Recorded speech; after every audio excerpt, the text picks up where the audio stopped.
जय माता जी। आज के ये वीडियो हम वास्तु के ऊपर बना रहे हैं।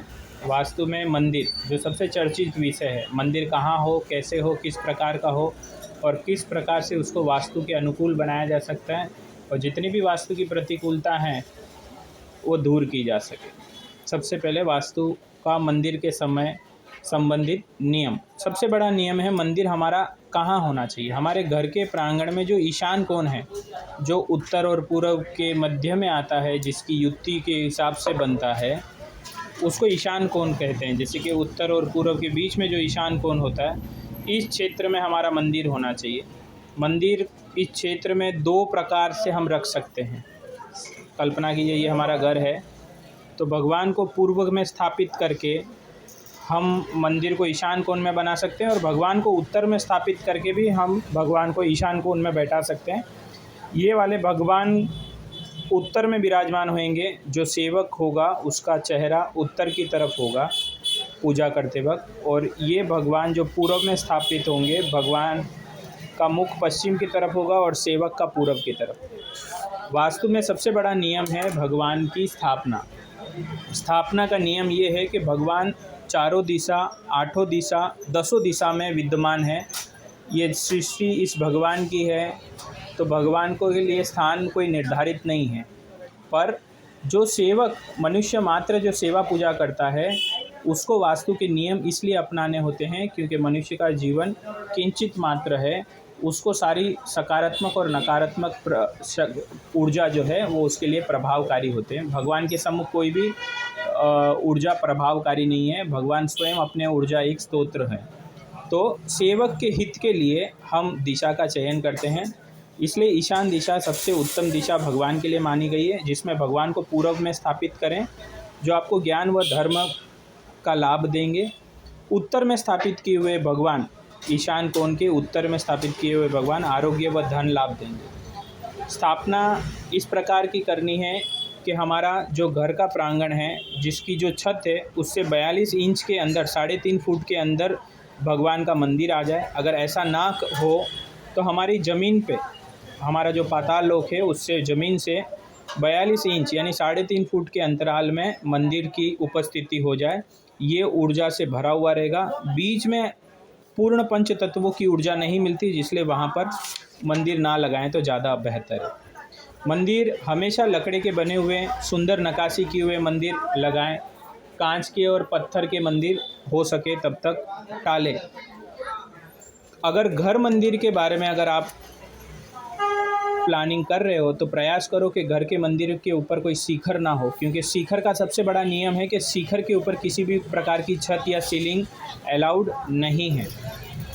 मंदिर एक बार चयन हो गया, उसकी स्थापना हो गई, तो मंदिर को वास्तु के अनुकूल बनाने के लिए, ऊर्जावान बनाने के लिए, जब भी सेवा पूजा करो, अपने सीधे हाथ की तरफ पानी का कलश की स्थापना करने के लिए बोलो। ये चित्र में इस प्रकार का दिखाया। अगर मैं पूजा करने के लिए यहाँ पर खड़ा हूँ और मेरे सम्मुख ये मंदिर है, तो मेरे सीधे हाथ पे पानी का कलश होगा और पांचों देवता इस प्रकार होंगे। मंदिर में जो भी भगवान को बैठा हो, मंदिर के तल पे एक 8 पड़ का आसन बिछा करके उसके ऊपर भगवान की स्थापना करें।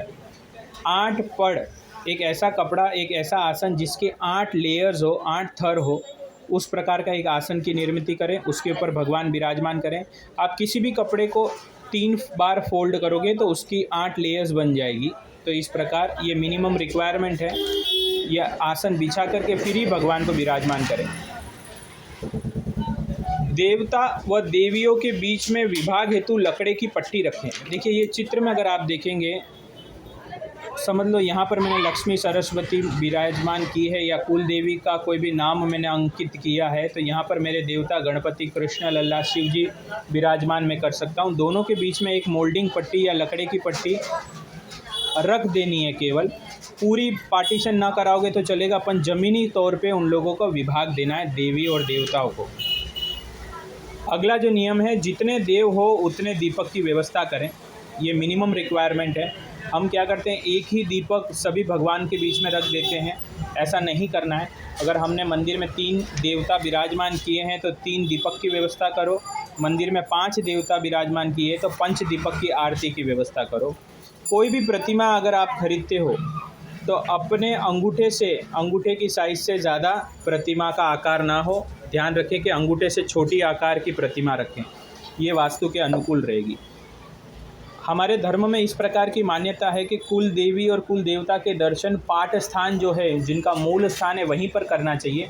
अगर घर पे आप अपना कुल देवी या कुल देवता का कोई भी चित्र रखते हो, उससे ज़्यादा उचित होगा कि उस कुल देवी या कुल देवता का नाम एक धातु की पट्टी पे अंकित करो और उसकी सेवा पूजा करो। चित्र केवल मूल स्थान पे जा कर के ही दर्शन करो, घर में चित्र ना लगा करके उनके नाम की सेवा पूजा करो या उनके मंत्र की सेवा पूजा करो, या कुल देवी या कुल देवता को किसी नारियल के गोरे में या सुपारी के अंदर स्थापित करके उसकी सेवा पूजा करो। वो ज़्यादा लाभकारी हितकारी सिद्ध होता है। घर के मंदिर में किसी भी प्रकार का इलेक्ट्रिकल पॉइंट ना दें जिससे कोई भी बल्ब वगैरह लगा सकता है या डेकोर करता है, तो इलेक्ट्रिक पॉइंट ना लगाएं। घर मंदिर को जो भी चमक होगी वो केवल और केवल मंदिर के दीपक से जो रोशनी मिल रही है उसी से चमक होगी। इलेक्ट्रिकल पॉइंट मंदिर में अवॉइड करें, ये वास्तु दोष का मूल कारण है। मंदिर में दरवाज़ा या फिर पर्दे की व्यवस्था करें जो प्रतिकूल समय में, घर के लेडीज़ की प्रतिकूल समय में उसको ढका जा सके। घर के मंदिर में सबसे ज़्यादा ज़रूरी है कि हम किसी भी प्रकार का वाद्य यंत्र ज़रूर रखें, चाहे वो शंख हो, खंजरी हो, घंटी हो, मंजीरा हो, ये घर के मंदिर में होना चाहिए। ये आनंद का प्रतीक है।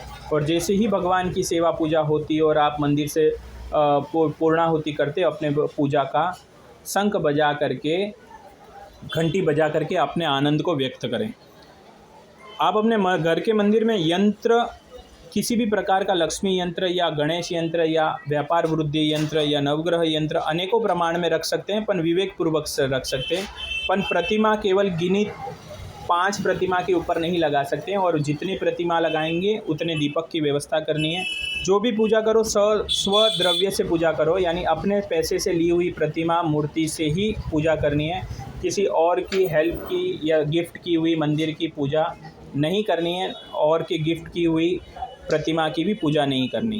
तो वास्तु में इतना ही। मेरा वीडियो अच्छा लगे तो लाइक करें, सब्सक्राइब करें। जय माता दी, प्रणाम।